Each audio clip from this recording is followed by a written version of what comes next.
Saudações, leitores e seguidores do Instituto Liberal. Eu sou Lucas Berlanza e este é mais um IL Flash, aquele momento da semana em que a gente elenca os 7 artigos que mais impactaram, que mais fizeram sucesso no nosso site oficial e nas nossas redes sociais. E hoje o nosso IL Flash começa com o texto do professor Alex Pipkin, Com o terror não se negocia.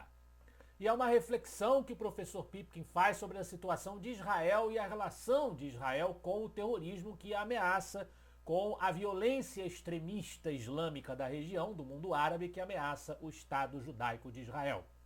E ele vai se perguntar no texto até quando Israel estenderá a outra face enquanto seus inimigos riem e apertam o gatilho.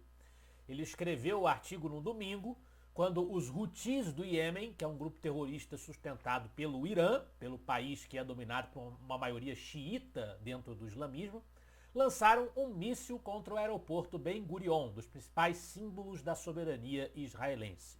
Israel afirmou que só estilhaços atingiram o aeroporto e o ataque foi assumido sem nenhum constrangimento por Yahya Sari, o porta-voz militar da organização dos Houthis.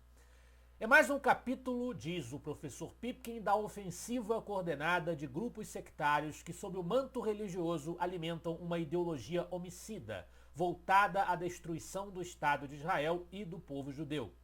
Embora o ministro da Defesa de Israel, Israel Katz, tenha declarado que quem nos prejudicar será prejudicado 7 vezes mais, isso acaba não passando quase que totalmente de palavras.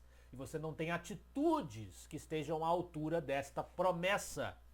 Então ele pergunta até quando a promessa será apenas uma promessa. A realidade é que Israel virou um alvo constante dos terroristas árabes e cada novo ataque reforça o que já deveria estar claro. Não se conversa, não se negocia com terroristas. Ainda no cenário internacional, mas fazendo uma comparação com o cenário nacional, nós temos o artigo do nosso conselheiro superior e ex-presidente Bernardo Santoro. Alemanha e Brasil, quando o Estado persegue ideias. Ele relata que o Serviço de Inteligência da Alemanha classificou oficialmente o partido AfD, que foi o segundo mais votado nas últimas eleições alemãs, que é um partido de direita mais radical e uma oposição oficial ao governo, como um partido incompatível com a democracia. Na visão do Bernardo, que diz que tem uma afinidade muito maior com uma direita mais moderada e que as opiniões do AfD não são exatamente as suas, as posições do AfD, como querer restringir ainda mais a imigração, criticar o Islã político ou propor a saída da Alemanha da União Europeia, que são os argumentos usados para classificar a AfD como uma força incompatível com a democracia, são posições controversas, claro que são, muito polêmicas, mas não são antidemocráticas. É perfeitamente possível que uma corrente de opinião numa sociedade democrática defenda essas visões de mundo. Então, classificar assim dentro da burocracia alemã essa força política como antidemocrática e, portanto, digna de ser alvo de decisões proibitivas, é uma concentração muito grande de poder decisório nas mãos dessa mesma burocracia que assim determina. E o Bernardo faz uma comparação com o STF no Brasil, que vem servindo de braço para perseguições a pessoas que claramente estão sendo destratadas, estão sendo tratadas ou destratadas de maneira absurdamente desproporcional e que não condiz com as regras explícitas do ordenamento jurídico nacional.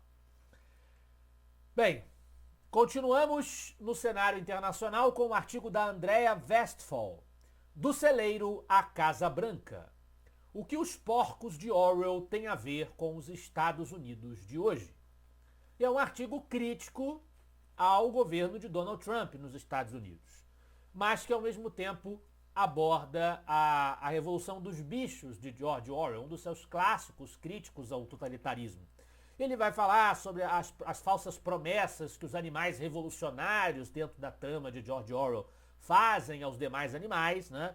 Transformando aquilo num ciclo trágico de opressão, em que o oprimido se torna opressor, uma coisa que recorrentemente acontece na história humana também, né?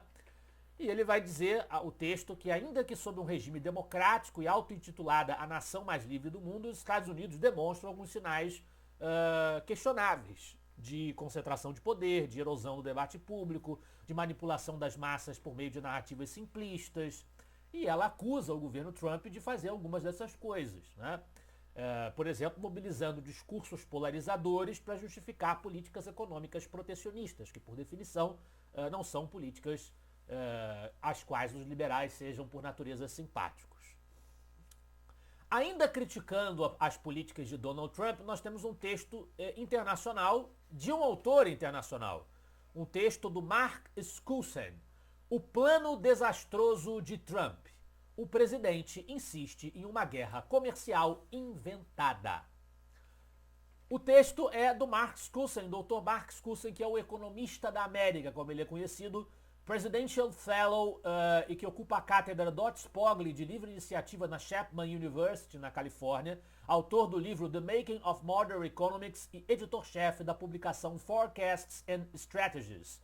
Também é produtor do evento Freedom Fest, que acontece anualmente. Este artigo, que nos foi cedido com autorização do autor pelo historiador alemão Rainer Zittermann, que é um colunista recorrente do nosso instituto, é uma crítica às políticas protecionistas do Donald Trump, em que o Mark Skousen fala claramente que chamar a ordem executiva de Trump, que impõe uma taxa generalizada de 10% de Dia da Libertação, é pura neolinguagem, estilo 1984, porque ele duvida que alguém esteja sendo realmente libertado por essas políticas de Donald Trump, que tem por detrás delas uma lógica neomercantilista. Na sequência, uma homenagem a um grande defensor da liberdade de minha autoria, homenagem a Friedrich Hayek. Friedrich Hayek nasceu em 8 de maio, portanto este é um mês de celebrar o seu aniversário, o aniversário da sua memória, do seu nascimento. Friedrich Hayek também nasceu no dia em que se comemora a vitória na Segunda Guerra Mundial dos aliados contra o Eixo, e é um dos meus autores liberais favoritos, um dos que mais eu citei e abordei nos meus próprios trabalhos. E eu reproduzo aí uma citação do meu livro O Papel do Estado segundo os Diversos Liberalismos, sobre a vida e obra, a importância de Hayek, que certamente mudou a história do liberalismo. É impossível você escrever uma história do pensamento liberal no século XX sem mencionar Friedrich Hayek, e isso já demonstra a sua importância.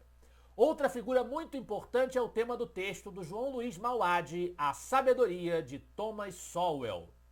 Thomas Sowell é um dos mais brilhantes economistas americanos em atividade, já nonagenário, um destacado defensor da economia de mercado, que se graduou em Harvard, obteve o título de mestre na Universidade de Columbia e o de doutor na Universidade de Chicago, grande admirador de Hayek também, assim como eu.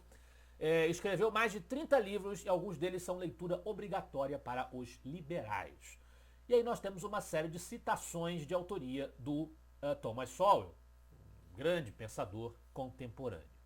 Na liderança do IL Flash de hoje, nós temos um texto da Lexum, a associação de juristas, advogados que defendem os princípios do Estado de Direito no Brasil, especificamente de autoria do Sérgio Lewin, em torno da anistia. O Lewin vai dizer que se nós queremos preservar o Estado de Direito, nós devemos protegê-lo. É uma passagem maravilhosa que ele escreveu aqui, né? Nós devemos protegê-lo não apenas de seus agressores declarados, mas também de seus defensores apaixonados. O risco à liberdade não reside apenas na força do inimigo, mas também no zelo excessivo dos seus autopropalados guardiões. Não adianta eu dizer que estou agindo para defender a liberdade e a democracia e condenar cabeleireiras que picharam estátuas a 14 anos de prisão. Alguma coisa está muito errada e desbalanceada no meu Estado de Direito quando a cúpula do meu judiciário age dessa maneira. Esse foi o IL Flash de hoje. Eu espero que vocês gostem dos artigos e dos debates proporcionados pelo Instituto Liberal. Semana que vem estaremos de volta. Afinal de contas, para nós, você é a parte mais importante da sociedade. Até a próxima.